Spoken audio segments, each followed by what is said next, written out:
Next topic is potential due to system of charges. Consider a system of charges Q1, Q2, Qn, Q1, Q2, Q3 dash dash Qn तक charge हम consider करेंगे, जिनकी vector position किसी fix point से R1, R2 dash dash Rn है। By the diagram हम इस condition को समझ सकते हैं कि एक फिक्स पॉइंट P से different charge Q1, Q2, Q4, Q3 और Q5 तक, Qn तक भी आप ले सकते हैं। इनकी जो पोजीशन वेक्टर हैं वो R1, R2, R3, R4, R5 है। तो Q1 से P की जो डिस्टेंस है उसको हम R1P से डिनोट कर रहे हैं। सिमिलरली Q2 से P की जो डिस्टेंस होगी उसको R2P से डिनोट करेंगे। सिमिलरली इसी तरीके से P से जो Qn चार्ज की डिस्टेंस होगी उसको Rn P से डिनोट करेंगे।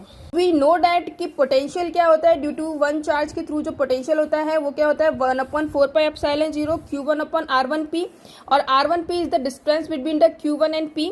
Similarly the potential V2 at P due to the Q2 charge and V3 due to the Q3 charge is given by V2 हो जाएगा 1/4πε0 Q2/R2P, V3 हो जाएगा 1/4πε0 Q3/R3P। इसी तरीके से V4 और V5 हो जाएगा बाय द सुपरपोजिशन प्रिंसिपल। तो सुपरपोजिशन प्रिंसिपल क्या था कि किसी पॉइंट पे जो टोटल पोटेंशियल होगा वो उसके आसपास जितने भी चार्जेस प्रेजेंट हैं उनके सबके पोटेंशियल के सम के इक्वल होगा। तो V जो होगा वो इक्वल टू होगा V1 plus V2 plus V3 plus V dot dot dot Vn तक ले लेंगे अगर Qn चार्ज ले रहे हैं।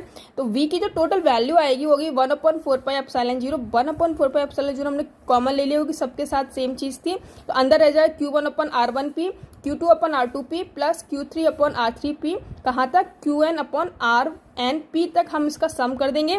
तो ऐसी कंडीशन में जब हम सम करते हैं तो उसको हम समेशन की फॉर्म में लिखते हैं।